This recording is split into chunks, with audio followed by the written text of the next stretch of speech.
여러분 안녕하십니까? 완도에서 실종된 조윤아 양 가족의 차량이 발견됐습니다. 부모의 휴대전화 행적이 끊긴 선착장 인근 앞바다에서 수중 수색 작업 중 발견됐습니다. 김혜정 기자의 보도입니다. 실종된 조윤아 양 일가족이 탑승했던 차량이 바닷속에서 발견됐습니다. 지난달 31일 새벽 아버지 조모 씨의 휴대전화 신호가 끊긴 전남 완도 송곡항 방파제에서 80m 정도 떨어진 곳입니다. 발견 당시 차량은 수심 10m 아래 펄에 묻혀 있었습니다. 경찰은 어제 오후 3시 20분쯤 송곡 선착장 앞바다 얕은 물에서 차량 부품을 발견했고 이 일대를 2시간 가까이 집중 수색한 결과 조 양 가족 차량을 발견했다고 밝혔습니다. 내부는 짙은 썬팅과 그다음에 불빛이 안 들어오는 어두운 10m 지점에 있기 때문에 아직 그 안에 사체가 있는지는 불명확합니다. 경찰은 유리창과 문이 모두 닫혀 있어 안에 사람이 있을 가능성이 큰 것으로 보고 그물망을 걸어 유실을 방지한 상태라고 밝혔습니다. 경찰은 인양에 대한 기술적인 부분을 해경과 협의한 뒤 오늘 오전 10시에 인양 작업을 시작할 예정입니다. 경찰은 또 영장을 발부받아 실종자 가족의 금융과 통신 내역을 살펴보는 등 이들의 행적에 대한 수사도 이어가고 있습니다. KBS 뉴스 김혜정입니다. 조윤아 양 실종 사건을 계기로 학교에 신청하는 체험학습을 개선하자는 주장이 제기됐습니다.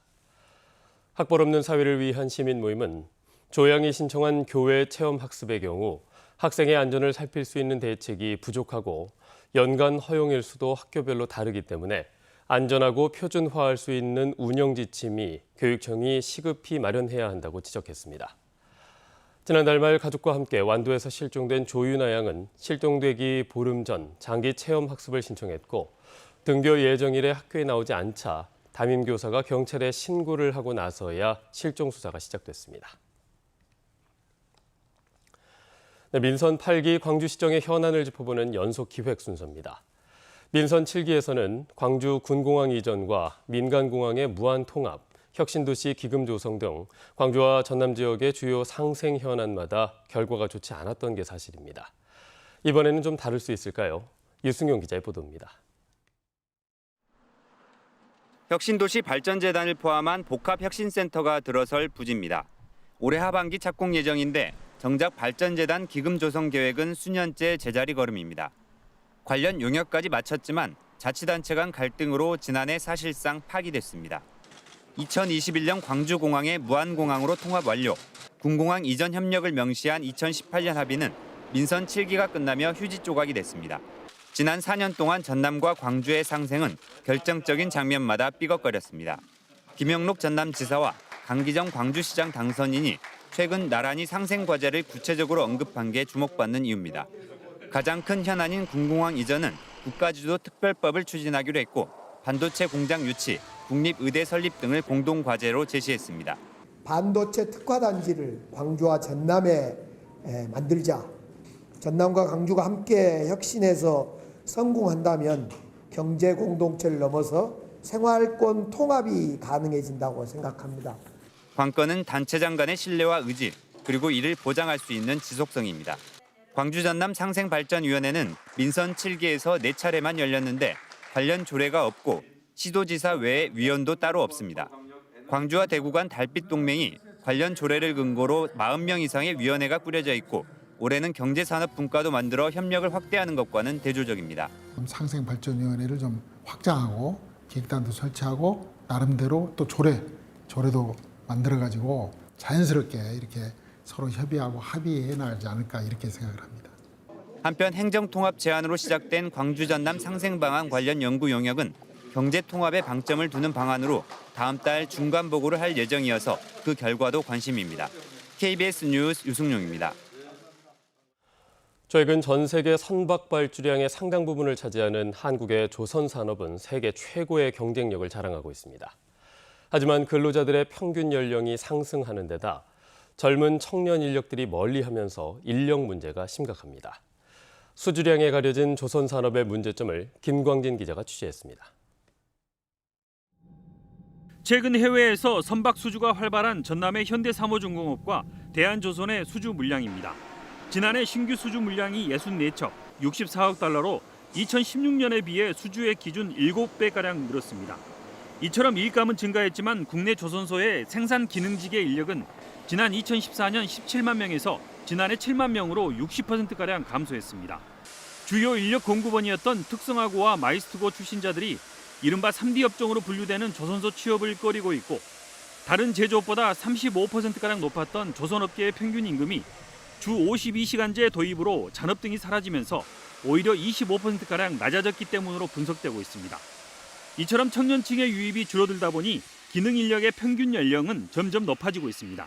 40대, 50대 비중이 전체 조선소의 한 30%를 넘고 있습니다. 평균 연령도 보면 한 48세 가까이 돼서 향후 10년 후에는 상당히 많이 생산성이 떨어질 거로 보고 있고요. 이 때문에 전문가들은 병역 특례 혜택 등 청년층을 끌어들일 만한 특별한 유인책이 필요하다고 지적합니다. 병역 특례라든가 이런 부분들은 한시적으로라도 일단 풀어주어서 조금 그 기업들이 뭔가 이렇게 젊은이들을 유입시킬 수 있는 그런 베이스가 됐으면 좋겠습니다. 특히 조선산업에 뛰어드는 청년층이 공감할 수 있는 금전적 지원은 물론 주거와 복지시설 확충 등의 과제도 시급히 해결해야 한다는 목소리도 커지고 있습니다. KBS 뉴스 김광진입니다.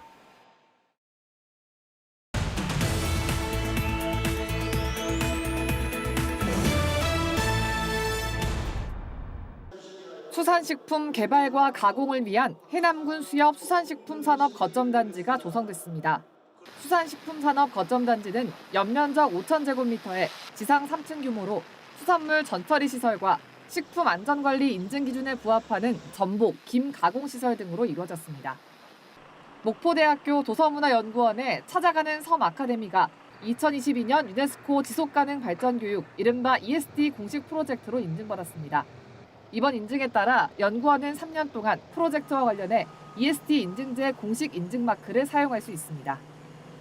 다음 달 29일부터 4일간 열릴 계획이던 제56회 여수 거북선 축제가 가을로 연기됐습니다. 여수 진남 거북선 축제 보존회는 축제 개최 시기는 가을철로 하되 구체적인 날짜는 다시 논의하기로 했습니다.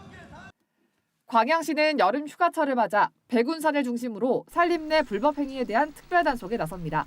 주요 단속 대상 행위는 산림 내 불법 취사와 오물투기, 임산물 불법 채취 등입니다.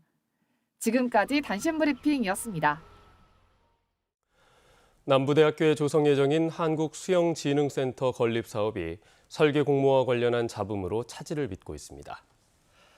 광주시 종합건설본부는 최근 수영진흥센터 설계 공모에서 2위로 탈락한 업체가 광주지방법원에 지위 보전과 계약 금지 가처분 신청을 냈다고 밝혔습니다. 해당 업체는 심사위원 선정을 담당한 운영위원 1명이 당선작으로 선정된 업체와 이해관계에 있는 만큼 공모에 명백한 하자가 있다고 주장하고 있습니다. 이에 대해 광주시는 절차상 문제가 없었다고 해명했습니다. 내년에 착공 예정인 한국수영진흥센터는 국비와 시비 등 330억 원이 투입되며 설계비는 13억 원입니다. 광주지법 순천지원 제1형사부는 도박자금 마련을 위해 지인들에게 거액을 빌린 뒤 갚지 않은 혐의로 기소된 소방관 35살 A씨에 대해 징역 4년을 선고했습니다. 재판부는 소방관 신분을 이용해 다수의 피해자를 상대로 반복적으로 거액을 편취해 죄질이 불량하지만 일부 금액을 변제한 점 등을 고려했다고 설명했습니다. A씨는 2018년부터 2021년까지 직장 동료와 지인 등 6명에게 400여 차례에 걸쳐 약 14억 원을 빌린 뒤 갚지 않은 혐의로 재판에 넘겨졌습니다. 진보당 오미화 전라남도 의원이 의회 민주주의와 진보하는 호남 정치를 위해 의장 선거에 출마한다면서 전라남도에 대한 견제와 감시 기능을 넘어서 새로운 대안을 제시하고 협치의 정치 문화를 이끌어가겠다고 밝혔습니다. 오 의원은 또 호남은 민주당이 대다수의 의석을 차지하고 있어서 민주당 내 경선으로 사실상 의장을 확정하기 때문에 의장 선출 절차는 요식행위에 불과하고 도의회는 민주당의 하위 개념으로 전락할 수밖에 없다고 지적했습니다. 김영록 전남도지사가 어제 열린 민선 7기 마지막 실국장 정책회의에서 민선 8기에는 전남이 세계 속으로 뻗어나가도록 변화와 혁신을 통해 전남 행복시대의 비전을 마련해야 한다고 밝혔습니다. 김 지사는 또 의사가 직접 진료할 수 있는 전남 행복버스 구축과 조선산업의 인력 부족 대책 수립 등을 강조했습니다.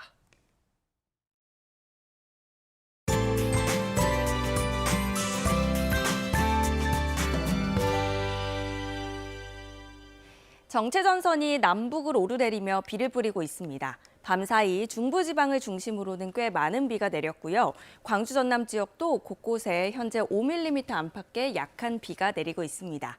광주 전남 지역의 비는 내일까지 내렸다 그치기를 반복하겠고요. 양은 10에서 60mm가 예상됩니다. 해안 지역은 바람이 무척 강하게 불고 있습니다. 전남의 8개 시군에는 강풍주의보가 발효 중인데요. 내일 오전까지는 시설물 관리와 안전사고에 유의하셔야겠습니다.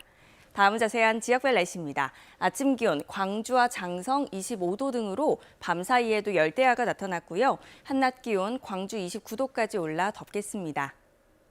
여수의 낮 최고 기온 26도, 순천과 광양 28도로 어제와 비슷하거나 1, 2도가량 낮겠습니다. 목포의 낮 최고 기온 27도, 영암과 강진 29도, 해남 28도로 후텁지근하겠고요. 신안을 비롯한 도서 지역은 25도에서 28도가 예상됩니다. 서해남부 전해상과 남해서부 먼바다는 풍랑주의보가 발효 중입니다. 오늘 오후까지 바람이 강하게 불고 물결이 최고 4m로 높게 일겠습니다. 모레부터는 흐리거나 구름이 다소 많이 끼겠고요. 기온은 30도 안팎으로 무더운 날씨가 계속되겠습니다. 날씨였습니다. 뉴스를 마칩니다. 여러분 고맙습니다.